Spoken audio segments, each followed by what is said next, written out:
Functions and relations. So today we're going to write domain and range of a function and evaluate expressions using function notation. Okay, so we're going to start with a couple definitions. A relation is an identified pattern between two variables. Okay, relation is very general. Okay, so for example, a set of ordered pairs, these are a relation. Okay, and the independent variable is x, the dependent variable is y. If we were to graph this, the x would be down here. It's always the independent variable. The y would be here. If we had this in a table of values, x is always first, which is independent again, and y is always second, again, which is independent. We can also see this in mapping diagrams. That's when there's like those ovals and there's like numbers in here and they map. Okay? And then also in equations. In equations, we're also going to have like y equals something of a value x. Okay? So now relations are very common in like grade 9 and grade 10, and now we're in grade 11 and grade 12 we convert to calling them functions if they are functions. This is a specific type of relation where every value of the independent variable corresponds with exactly one value of the dependent variable. Okay, lots and lots of words just to describe. There's no repeats in the x. So for every value of x, there's only one y. You can put down x, the x's do not repeat.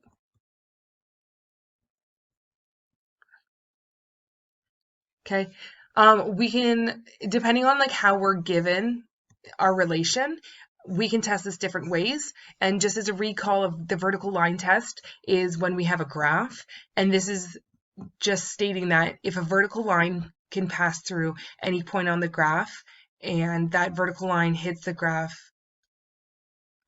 more than once, okay, at more than one point, then it's not a function. If that vertical line hits at most one point, then it is a function. Okay, domain, we denote it with a capital D of a relation is the set of all possible values for the independent variable, okay, usually x, okay, and range, which is capital R, is the set of all possible values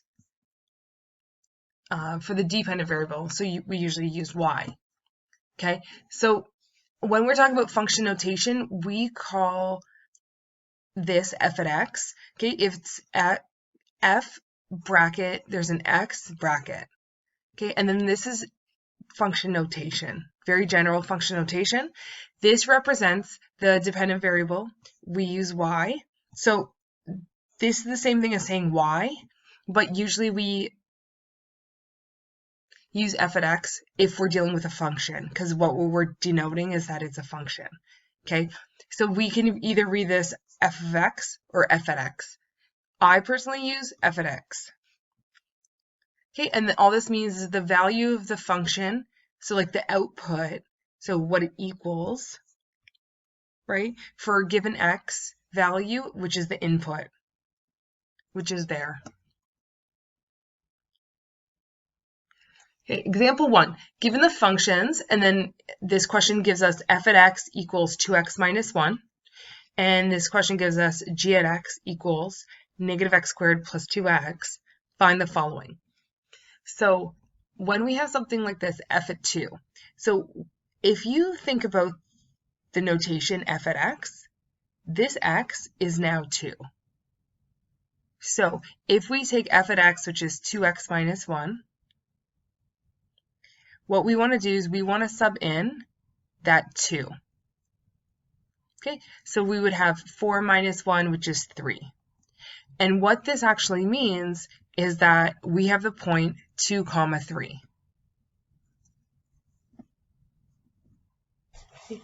So for B, we have g at negative 1. So we're looking at g at x, okay, and g at x is negative x squared plus 2x. Okay, so again, this x is substituted by negative 1. When we substitute negative 1 in, always put the brackets around it. So negative 1 squared, so we bring down the negative and we still get 1. Okay, so because that's positive 1. And then plus, 2x. I forgot to sub in the negative 1 there. So this becomes negative 2. So I get negative 3.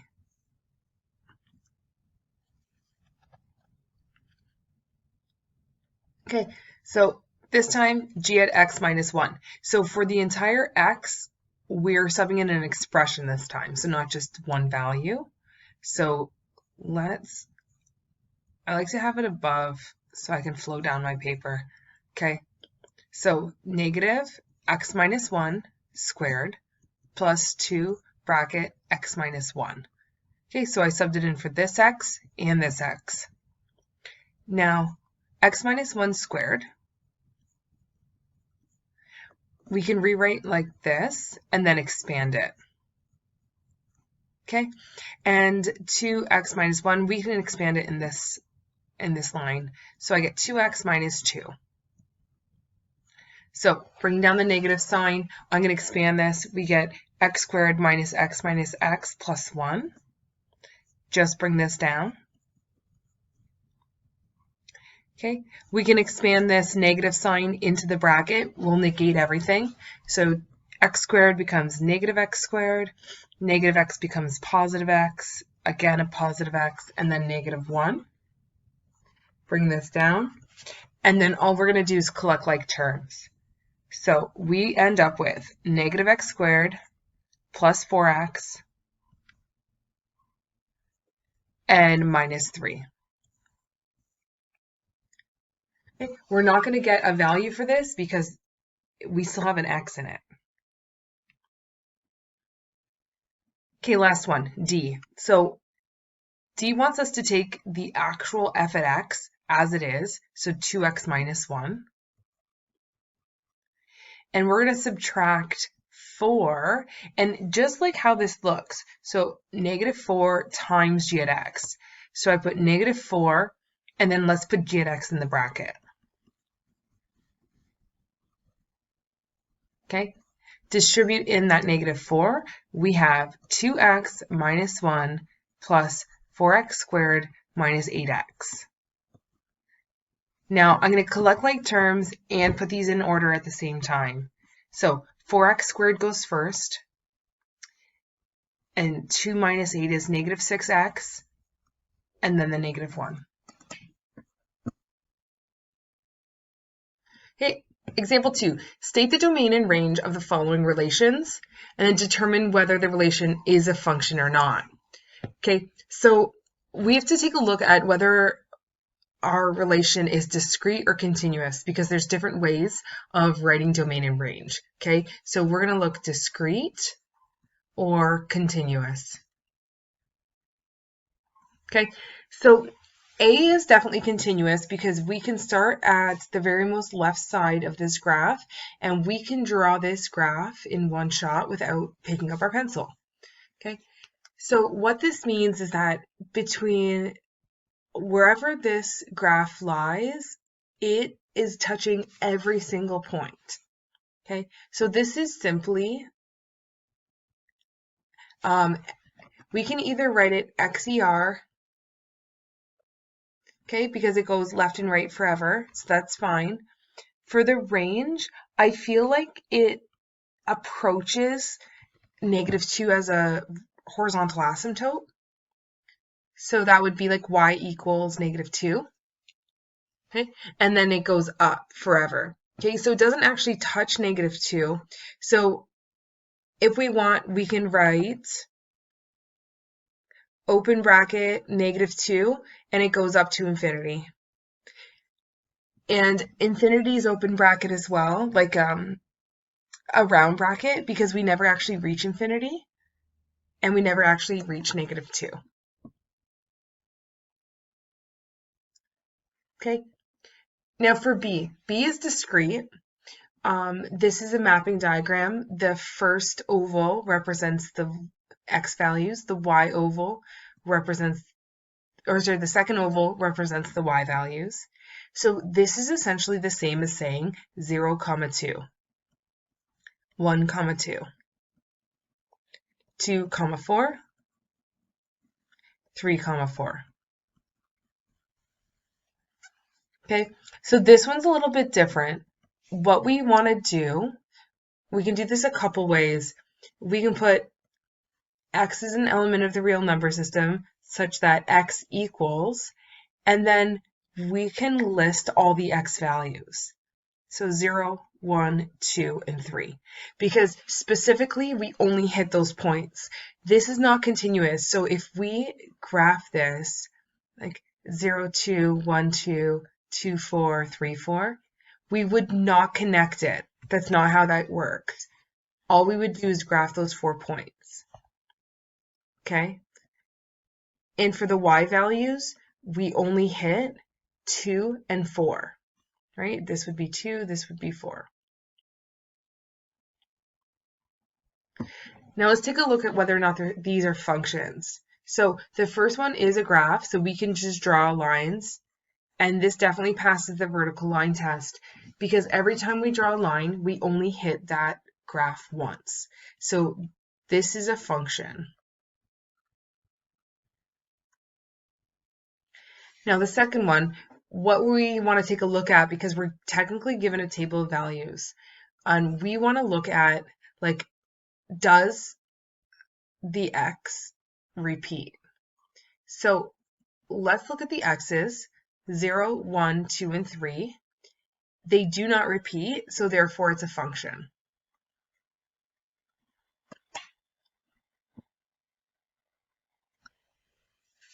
All right, C. We're given f at x equals 5 over 7x minus 1. So when we take a look at this, we have to be able to recognize that this is a line. Okay, as a recap, lines are have equations with y equals x to the exponent 1. So this is 5 over 7x, which is just x to the exponent 1, and then minus 1. So I'm going to keep doing domain and range, and I'm going to start putting them just like in brackets. So the domain, lines, no matter what it is, go on forever in both directions. So the domain and the range are both like the x and the y are both elements of the real number system. Instead of writing it like that, you can also write it, we go from negative infinity to infinity. So we go from the smallest number ever in the negative side, and then we go all the way over to the biggest number, which is infinity. And that holds for the y values as well. We go down and down and down to negative infinity, and then up forever to infinity.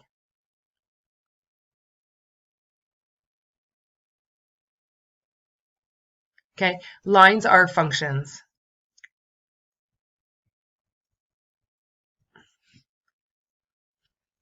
All right, D. D is a parabola. We can recognize that it's a parabola because it's x squared. So this is quadratic. Okay, the other thing that, the only thing that I would do for this is I'd go to the side of my paper, I would draw a little graph. I know that the vertex is 1, 4, right? That's the vertex.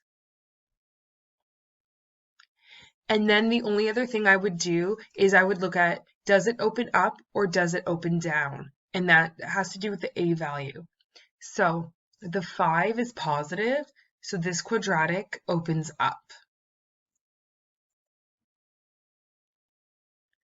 Okay, so for the domain, again, we go left and right forever and ever. So we can just put, we go from negative infinity to infinity. And then for the range, we start, and I use start in quotes all the time because we start on the very left, but the lowest number that we can go to is 4, and then we go up. And we do hit 4. So we go from 4 to infinity for the y values. 4 is a square bracket because we include 4. Infinity, we can never reach, so it's a round bracket.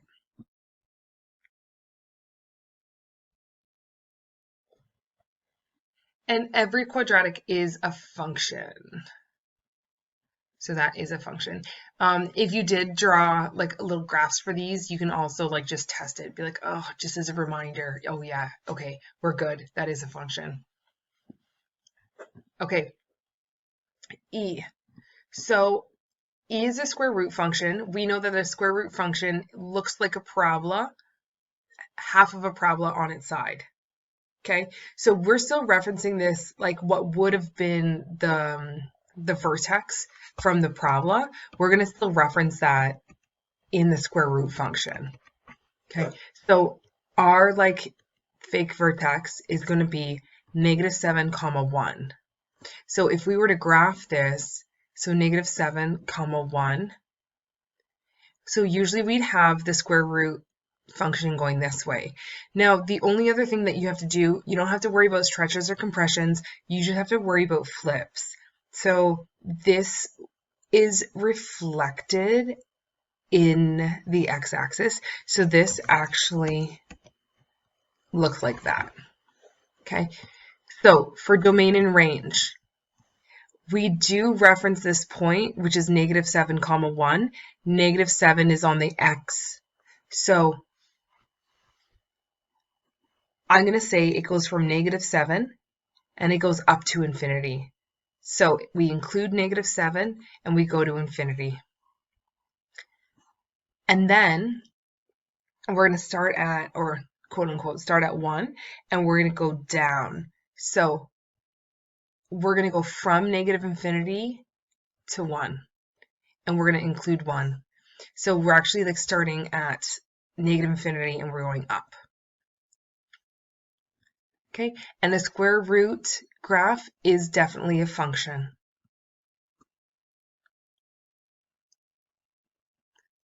Okay, last one. 1 over x minus 3 minus 5. This is a 1 over x graph with a shift to the right 3. So the vertical asymptote is going to be 3. And it's going to go down 5. So the horizontal asymptote is -5. So if you sketch this really quickly on the side of your paper, it's going to look like this. Okay, so domain and range. I find that XER is good for this one. I'm going to do it with the brackets, but we're never going to hit 3 on the x. So we're going to go from -infinity to 3. We're not including 3. And then we're going to go 3 to infinity. Okay, and on the y values, we're going to go -infinity all the way to -5. And then we're going to go -5 to infinity because it's going to go up forever.